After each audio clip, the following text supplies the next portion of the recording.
Di media sosial, isu gangguan seksual antara pelajar juga tular. Benarkah itu? Saksikan segala fakta yang terkumpul dari prosiding inkuest ini. Saksikan juga jawapan dari Ketua Warden Asrama SMKA Tun Datu Mustafa, Azhari Abdul Sagab, memberi keterangannya di mahkamah. Bahagian 1, teguran terhadap tuduhan tanpa bukti. Pada 19 September 2025, inkuas kematian Allahyarham Zara Khairina Mahathir memasuki hari ke-10. Prosiding ini menyaksikan Ketua Warden Asrama SMKA Tun Datu Mustafa, Azhari Abdul Sagab, memberi keterangannya di mahkamah. Azhari mendedahkan bahawa pelajar A yang kini menjadi salah seorang remaja yang dituduh membuli Zara pernah ditegur oleh pihak sekolah kerana membuat tuduhan melulu tanpa bukti yang kukuh.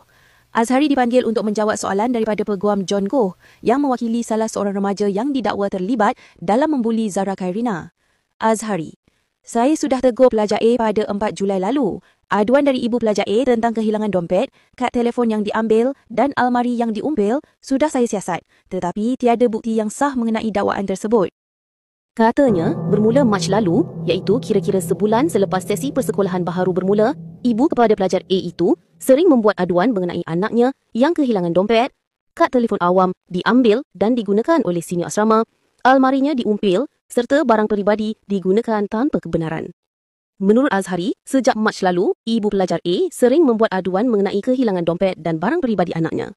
Dalam aduan tersebut, nama Zara Khairina dan seorang penghuni dom yang sama disebut sebagai individu yang terlibat dalam kejadian-kejadian yang tidak berasas ini. Namun, apabila disiasat, tiada bukti yang dapat mengesahkan dakwaan tersebut. Azhari berkata, dakwaan A ini tidak ada bukti. Saya sudah siasat, saya tanya pelajar yang dikatakan mengumpil almari pelajar A, tetapi pelajar yang dituduh itu menafikannya. Selain itu, Azhari turut memberi penjelasan mengenai kehilangan wang sebanyak RM300 yang dilaporkan oleh ibu pelajar A. Azhari berkata bahawa pelajar A tidak menunjukkan sebarang reaksi yang serius mengenai kehilangan wang tersebut. Azhari berkata, pelajar A tidak kisah sangat tentang kehilangan wang itu. Ketika saya tanya dia tidak memberi respons. Ibu pelajar A juga memohon agar anaknya dipindahkan ke dom lain. Tetapi pelajar A tidak menunjukkan reaksi terhadap permohonan itu. Zara Khairina dan pelajar A ditempatkan di dorm A35 dan ibu pelajar A membuat permohonan agar anaknya itu dipindahkan ke dorm A36.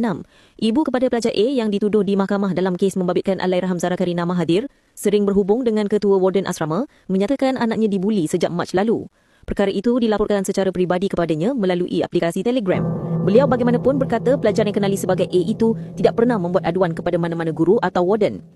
Azhari berkata demikian ketika menjawab soalan Peguam John Goh yang mewakili salah seorang remaja terbabit dalam kes tersebut berhubung mesej yang dihantar oleh pelajar A. Ditanya oleh Peguam John Goh yang mewakili pelajar A, kemungkinan anak guamnya tidak memberikan sebarang respons kerana dia sering dipulau ekoran tindakan ibunya yang selalu membuat aduan, Azhari atau Ustaz Azhari menafikannya. Azhari berkata, saya tak nampak dia dipulau di kelas. Pelajar A juga tidak menunjukkan bahawa dia stres. Sejak dari Mac sehingga Julai lalu, pelajar A tidak pernah membuat aduan terus kepada saya atau warden mengenai apa-apa masalah. Sebaliknya, aduan datang daripada ibu pelajar A. Joan, apa tindakan kamu apabila menerima aduan dari ibu pelajar A? Azhari, saya berjumpa sendiri dengan pelajar A dan tanya dia apa yang berlaku. Selepas saya jumpa pelajar A, saya beritahu kepada unit disiplin sudah ambil tindakan dan saya serahkan kepada pengawal polis. Dan saya rasa inilah isu gangguan seksual yang diviralkan di media sosial. Hasil siasatan sekolah, perkara ini cuma salah faham yang diceritakan oleh pelajar A. Joan, ibu pelajar A juga ada mengadu bahawa almari anaknya diumpil. Boleh jelaskan? Azhari, saya dah siasat tapi tak ada bukti. Joan, ada bukti yang almari pelajar A memang kena umpil? Azhari, itu saya tidak pasti. Joan, cikgu, kamu siasat macam mana kamu tidak pasti? Kamu tengok almari kunci kena umpil atau tidak? Azhari, tidak. Azhari menjelaskan, beliau hanya melakukan siasatan dengan bertanya kepada pelajar yang dituduh mengumpil pintu almari pelajar A. Selain itu, Azhari turut memaklumkan kira-kira 2 hari sebelum Zara Khairina ditemukan terlentang dan tidak sedarkan diri di asrama Blok A, Rabiatun Adawiyah Sekolah Menengah Kebangsaan Agama Tun Datu Mustafa Papar, remaja terbabit juga dituduh mencuri wang rakan sekelas. Azhari, pada 14 Julai lalu, ada aduan kepada guru lain dan Zara telah dituduh. Guru itu, Cikgu Syam, terus buat spot check, pemeriksaan tetapi tidak menemui apa-apa. Esoknya, ibu pelajar A menghantar mesej melalui Telegram memberitahu dompet pelajar A yang mengandungi wang, kad pengenalan dan kad bank telah hilang. Azhari, hasil siasatan mendapati kad pengenalan pelajar A ada bersama guru hoki kerana pelajar terbabit akan mewakili sekolah dalam satu pertandingan hoki. Bahagian 2, gangguan seksual dan salah faham. Seiring dengan tuduhan yang melibatkan dakwaan buli, isu gangguan seksual turut menjadi tumpuan dalam inkuas ini. Isu ini tular di media sosial selepas seorang pelajar A, mendakwa Zara Khairina mempunyai kecenderungan seksual songsang. Namun, Azhari menjelaskan bahawa siasatan pihak sekolah mendapati tuduhan tersebut hanyalah satu salah faham.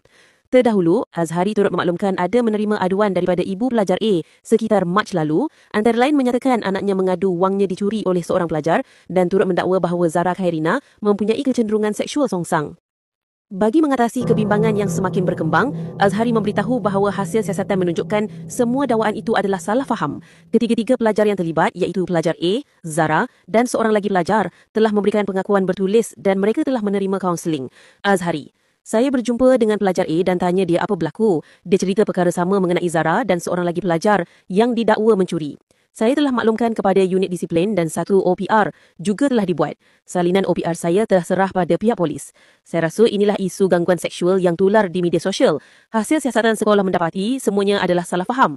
Ada pengakuan bertulis daripada pelajar A, Zara dan seorang lagi pelajar. Ketiga-tiga mereka juga telah diberikan kaunseling. Kes kematian Zara Khairina kini masih belum selesai. Banyak persoalan yang masih terbuka. Adakah ada pihak yang bertanggungjawab atas kejadian ini? Atau adakah ia semata-mata akibat salah faham yang membawa tragedi besar?